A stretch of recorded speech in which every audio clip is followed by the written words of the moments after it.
یوصل او شپږ اویایم نمبر مکتوب دا امام ربانی رحمه الله لیکلی ملا محمد صدیق رحمه الله په دې مکتوب شریف کې بیان د محافظت د اوقاتو کا چې سالک به د خپل وختونو حفاظت کوي او د وختونو حفاظت دا د ضرورتو د دې لار نه ده وخت باندې ضایع کوي داسې امور کې چې پاغي کې فائدہ نه یوصل او اویایم نمبر مکتوب امام ربانی رحمه الله دا جمال الدین حسین بدخشی رحمه الله ته لیکل په دې مکتوب شریف کې ترغیب ورکړه په تصحیح د عقاید باندې د اصلاح د عقاید به انسان کوي او دا اصلاح د عقاید دا په مقتضا د اهل سنت والجماعت باندې کوي عقیده به سمای خو خسته عقیده غ د اهل سنت والجماعت ته اصلاح او تصحیح با د دې جماعت په اصول باندې کوي یوصل اتیایم نمبر مکتوب امام ربانی رحمه الله مرزا مظفر رحمه الله ته لیکل په دې مکتوب شریف کې دو خبرو باندې بحث کوي یوه د چا شفارس ورته کړي شفارس کې ډېر جرونه دي رسول الله مبارک صلی الله علیه وسلم فرمای تاسو د یو بل شفارسونه کوي الله تعالی به اجرونه درکړي کاغه سړی ستا شفارس نه مني او شفارس کول یو مستقل اجر او ثواب امام ربانی رحمه الله دې کې د یو شخص شفارس کړي او دویمه خبره ترغیب ده پکې په متابعت د رسول الله مبارک صلی الله علیه وسلم یوصل او نه اویایم نمبر مکتوب دا امام ربانی رحمه الله لیکلی ده میر عبدالله ابن میر محمد رحمه الله دې کې ورته عام نصیحتونه کړي یوصل اتیایم نمبر مکتوب دې لیکلی خواجه ابو قاسم رحمه الله په دې مکتوب شریف کې د دې پوښتنه کړې د بازو د پیرانو صاحبانو د نمونو متعلق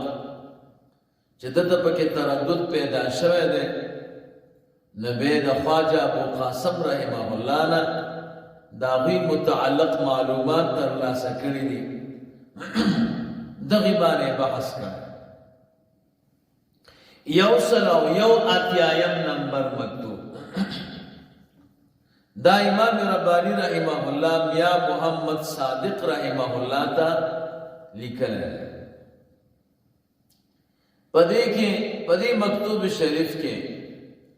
د سلوک او د تصوف د مقامات او بحث کړي دا غي د تفاوت بیان کړي او بیان د پکې د زهد او د توکل د دې بیان د پکې او بیان د هغه اولیاء او د بزرګانو ده چې دا غي د مراتب په میس کې تفاوت ده په قرب او په بعد کې او دغه مقامات بیان پکې کړي یوصل او دو اتیایم نمبر مکتوب امام ربانی رحمه الله دا لیکل ده مولا صالح کولایی رحمه الله پدې مکتوب شریف کې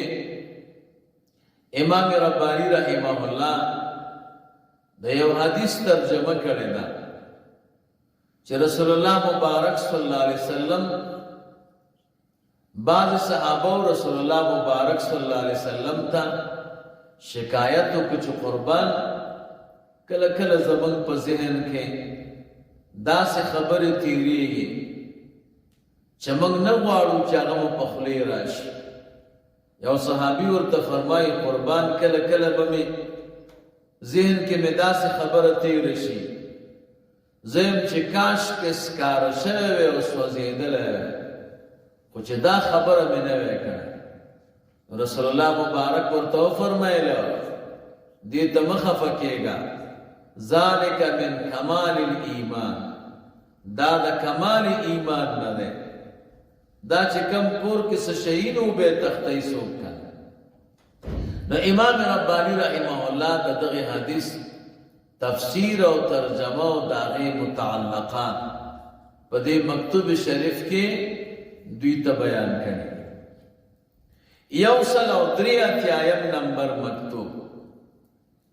د لیکل د مولا معصوم کابلی رحمه الله په دې مکتوب شریف کې مرتا